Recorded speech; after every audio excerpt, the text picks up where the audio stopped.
The offset smoker, the paragon of all that is barbecue. When you think backyard barbecue, chances are the offset is what comes to mind, and there's a good reason for that.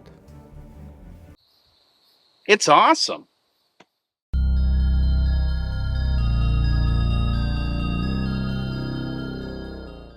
Hello, everyone, and welcome back to Cold War Barbecue. I'm Cody Kelly, and today we're talking about the Old Country Brazos DLX. Now, we covered Old Country in a previous video, and at this point I feel it's important to mention that I don't have any affiliation with Old Country, apart from giving them my own hard-earned money on numerous occasions. With that out of the way, let's talk about the Brazos DLX. There's actually a standard Brazos model that's probably a bit more popular, almost certainly a bit more popular, but the DLX has some creature comforts that made it more interesting to me. Well, no, that's not true. It had one feature that appealed to me over the regular Brazos. Now, just looking at the smoker, there's one feature that's immediately evident that doesn't look like anything you'd see on a smoker at Lowe's or Home Depot. This. What is it, you may ask? Well, as simple as it sounds, it's a counterweight. See, when you're in and out of a smoker all day, that 1/4-inch plate steel gets pretty heavy. And so you have to open the door, constantly as part of the cooking process, and it gets heavy. And so Old Country solved this particular problem by putting a counterweight on the door that makes it much easier to open. The other special feature, it came with a tuning plate that goes here in the smoke box. And the idea behind the tuning plate was that you were supposed to be able to move your hot zone around and improve cooking quality. And I didn't notice anything with that. I moved it all over this box. I noticed maybe a few degrees of variance here or there. Wasn't worth it. Pulled it out. That said, the counterweight alone was worth the $100 or so difference between this and a regular Brazos. Otherwise, it's more or less the same other than the stack size. Now, mine's a little taller because I did add a stack extension, which is just standard stovepipe and an adapter for pipe size. What you get for your $1,300 or so, depending on where you buy it, is a large cook surface. As you see here, both bottom and top rack. Top rack's a little small, but I have used it. And 1/4-inch plate steel throughout the entire unit, which is excellent for maintaining temperature, getting it to temperature, those sorts of things. And then a pretty large firebox, so you can use, relatively large splits. And that's it. Really, I mean, there's not much magic in building a semi-decent smoker. As long as you're using thick steel, as long as you get decent airflow through the unit, you're gonna have a good time. The only modification I've made to mine has been that stack extension. And I know some people will cut out the baffle in the smoke area itself. Haven't tried that yet. Haven't really seen the need to. It's cooked very, very well for me the entire time I've owned it. And I've had it for, almost 2 years now. So this smoker was my first offset purchase. As I mentioned in the gravity fed review, I began with a pellet smoker and then moved on to the gravity fed.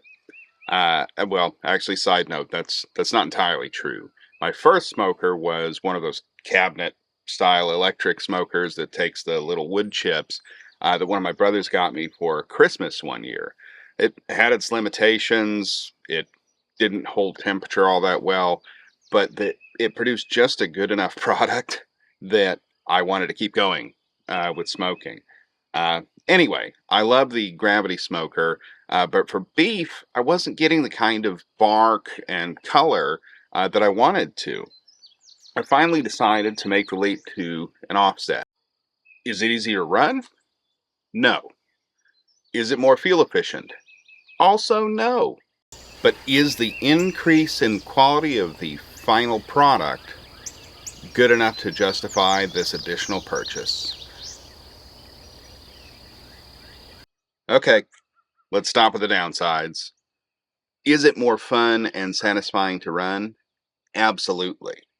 In case you're unaware, the basic concept of an offset smoker works something like this. Cook areas to the left. As I showed you, there's an upper and lower grate. And then on the right, we've got the firebox. As you might have guessed, that's where the fire goes. You build your fire here. There's a door on the side with a vent hole on it. Airflow comes in, carries the heat and smoke through a baffle here. The firebox is offset from the main cook chamber, so smoke has to rise. Smoke then travels through this chamber and up that stack. The heat, generally speaking, comes from the top because of the way that the smoke is drawn through the chamber. So things like brisket, you cook fat side up in an offset. Temperature over on this side of the box is always going to be hotter because it's right next to the firebox. Apart from that, I've had great luck cooking more or less throughout the entire chamber. And I even use this hot area for various different things, especially cooking appetizers, brats, things like that, while I'm doing the rest of my meal. So, what about the quality of the food? So to test that, we cooked some beef ribs and a chuck roast, both of which I prepared in a similar way to how I do a brisket.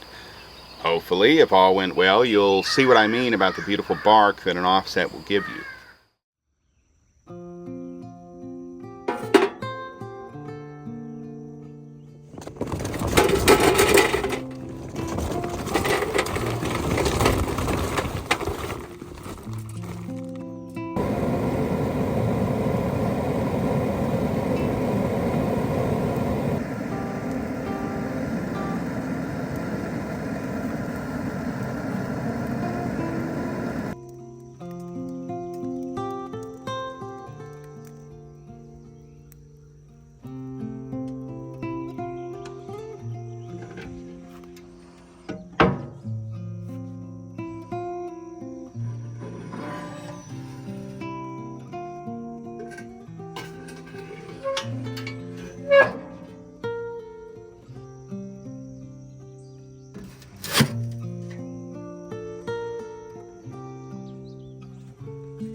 Okay, so here we have some beef short rib and a chuck roast. Nothing real special about either of them, just local grocery store pickups. As mentioned before, I'm going to season them kind of like brisket.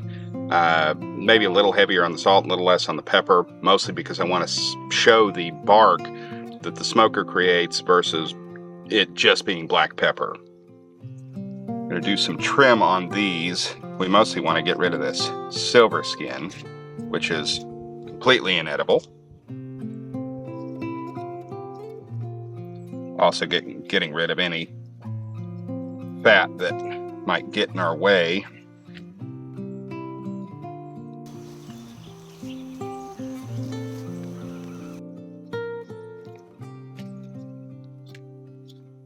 Just like with pork ribs, I do like to score these. Makes them come apart a little easier. Makes for a nicer look on the back. Same on the other rib. Yes, they came in a 2-pack.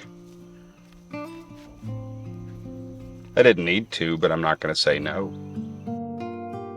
For this job, it really does take a really sharp knife, and hopefully a relatively thin one, because you want to get underneath and get that silver skin off, but you don't want to gouge the meat too much. I mean, we're just backyard cooks, right? We're not competition barbecue, but Still don't want to waste meat. Alright, those are trimmed up okay. Now to hit them with some seasoning. And again, like I said, this is mostly what I do for brisket, but it's not as heavy on pepper. I am using a combination of pepper, actually, 16 mash and then some stuff I ground myself, because I do kind of like the texture that ground pepper gives, or 16 mash. Now, it does also make it a little spicier, so do this to taste. And to be honest, you don't have to do this at all. You don't have to treat these like a brisket. You can, if you want to do these Southeast Asian style, or you know, you want just the smoke. You want to use, you know, your favorite barbecue seasoning, what have you. Man, go to town on it. Ribs are very versatile, both pork and beef. Only trim we're going to do on this chuck roast is getting rid of that little outlier. Yeah, maybe a little bit of this stuff that's hanging off. Anything that would burn, we want to get rid of. But for the most part, that looks good.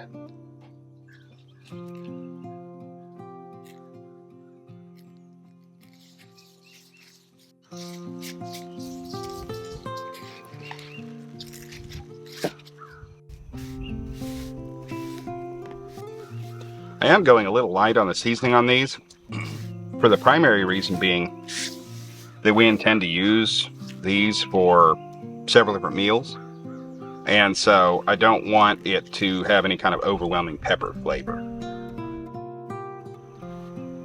My temperature was right at 225 when I opened this door, so we're ready to throw these on.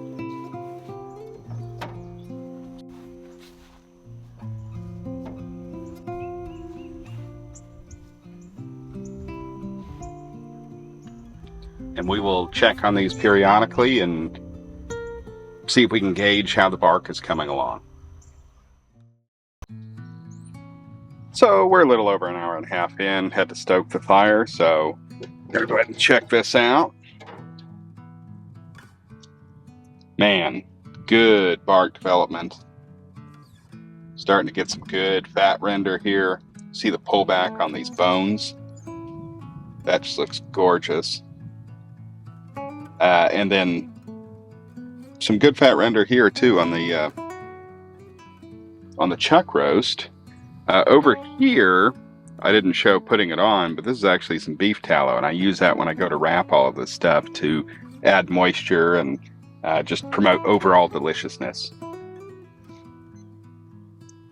We are going to go ahead and take a temp on this now.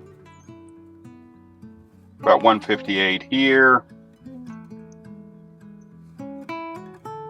160 here. 162. So for the ribs, we're just about at wrapping temperature. I use the digital thermometer as well as the analog because I review various different analog thermometers. I just stoked the fire, and so temperature went up, but it'll come back down in a minute. Notice, however, that this thing is way off. And it's not even that it's just slow picking it up. It's about 50 degrees off. So Spring Creek products, garbage. Okay, wrapping is a relatively simple procedure, other than the fact that it's Oklahoma in the summer, so of course it's windy. I'm going to take a little bit of this beef tallow and just kind of coat the top. A little bit of the paper there. And then we're going to fold. Take a little bit of a pouch.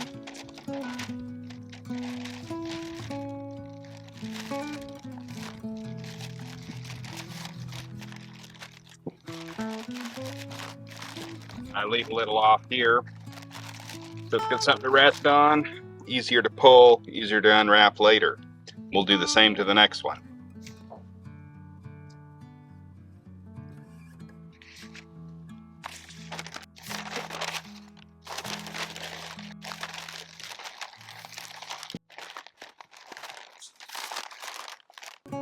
Okay, well, as those are continuing to cook and we're waiting on the chuck roast to be ready to wrap, it's lunchtime. And so I hate to let good smoke go to waste. And so we're going to throw on brats. These are nothing all that special, just Johnsonville again, standard issue grocery store, right? But when you throw them on a smoker, you get a little bit of the smoky flavor, but more than that, you get an awesome snack. Like that. We're controlling our temperature and really the amount of smoke we're generating just using this little side door. Typically, you could also adjust the damper on the smokestack, but in this case, with this stack extension that I've got on there, that's just not really a feasible solution. Plus, then you kind of run the risk of keeping too much smoke in the smoke box. For cold smoke, maybe that's okay, but not so much for cooking beef. All right, finally time to wrap the chuck roast. Boy, you can see how barky this is. Just that texture. And we've got awesome fat render. Some of it's popping out as we go. I don't actually cook this as long as I do a brisket because I kind of like that chuck roast texture and bite. Not sure if it comes through on the camera or not, but you can see kind of a golden color on this tallow. And that's because we smoked it.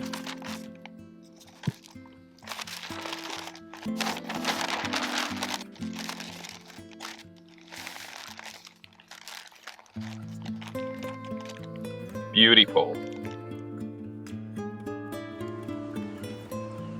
One thing an offset smoker is not great for is inclement weather. There was a 10% chance of storms today. I believe it's just been upgraded to 100. Okay, the meat is out. Now it's time to rest. These don't need to rest as long as a brisket does. We're not talking, a 4 to 6 hour rest, but if you give them at least an hour before you slice them, you're going to have way better results. Well, despite numerous weather-related setbacks, high wind, rain, I think we did pretty well. It's about an 8-hour cook, which is standard for thicker cuts of beef. So now, the moment of truth. How does it look? How does it taste? Let's dig in. We're going to start with the ribs. You can see how juicy these are. Dripping everywhere. Ooh, man. We definitely have the right consistency here. And let's not lose that juice. So you can see how barky this is. It's a nice dark texture, and admittedly, the bark has been washed off a little bit by wrapping it, but not bad, right? I mean, it's a benefit of a quicker cook time for maybe a little bit less presentation.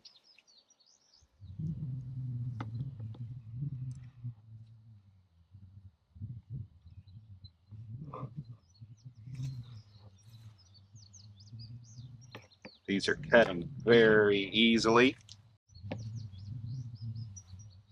Beautiful smoke ring on this rib. Man, I'm excited.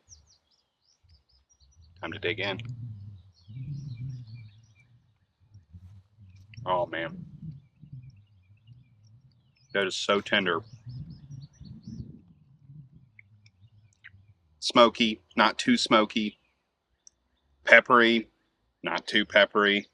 Some of that, too, is some of that pepper coating washes off when you wrap it. Too big a bite. So much rendered fat, so much juice.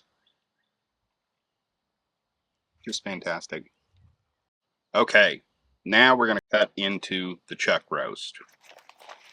This is just a tiny little chuck roast. It doesn't need to be great, it just needs to be tasty.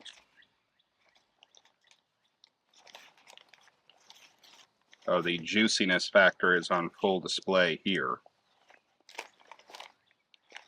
I didn't add that much tallow to this, so this really just sweated out, so to speak. Look at that smoke ring.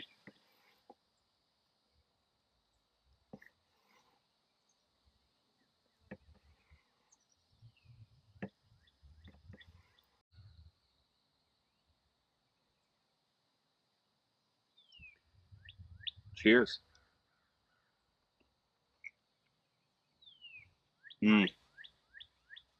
Fantastic. That's, in a lot of ways, every bit as good as brisket, right? The texture's not quite the same. There's not as much connective tissue to break down, so there's not as much subcutaneous fat. But overall, on a sandwich, on a taco, just on its own, amazing.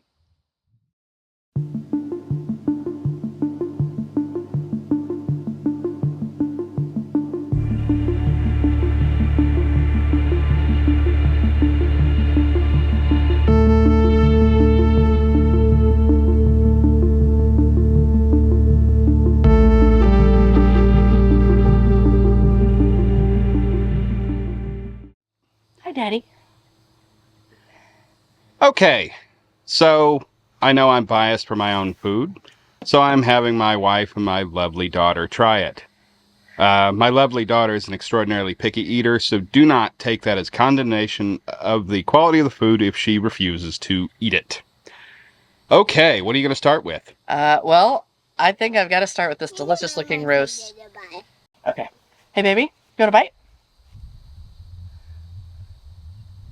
Nope. She's not even going to try it. Unfortunate. She's missing out. That is delicious. What do you think of the quality of the smoke flavor? The smoke flavor is excellent. I don't know if you can see the smoke ring on this bad boy. So this area of red right here, all around it, is where the smoke is penetrated. And it's got a good smoke. It's not overly strong, but it is, you can definitely tell that it was smoked meat. What about the texture? Texture is delicious. It's very tender. I'm just pulling it apart with my hands. Which is not something you would normally be able to do with chuck roast. No. Unless you crock-potted it all day. That's a win. I love that. Ah! Okay. Now, all right. This dinosaur rib, as we like to call them. Yes, this, these were labeled short ribs, but, I'm not entirely sure. Well, I mean, the meat section is shorter than your average rib, but I like that it's shrunk. I like to have little nibs to hold on to, because, you know, I don't really like to get my hands dirty. Well, it's barbecue. I know, but as a guitarist, I just don't like it. I'm a knife and fork girl. You were just saying in the country video. I know. It went against everything I believe in.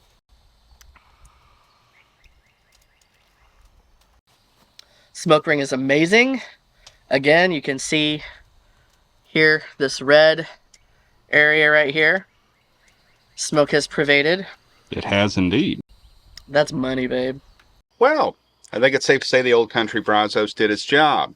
Ultimately, it's not magic, right? Any well-built offset would produce similar results. But the combination of reasonable pricing and availability is what led me to this one. If you've got the time to manage a fire and you enjoy sitting outside, you enjoy the cooking process, then I'd highly recommend an offset. This could have been where I ended my barbecue journey, but it isn't. Next time,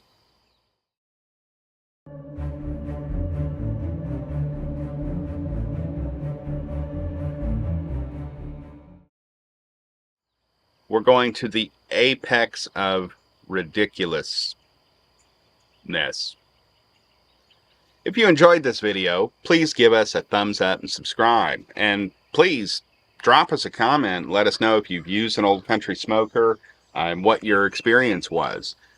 Also, tell us about the offsets that you prefer.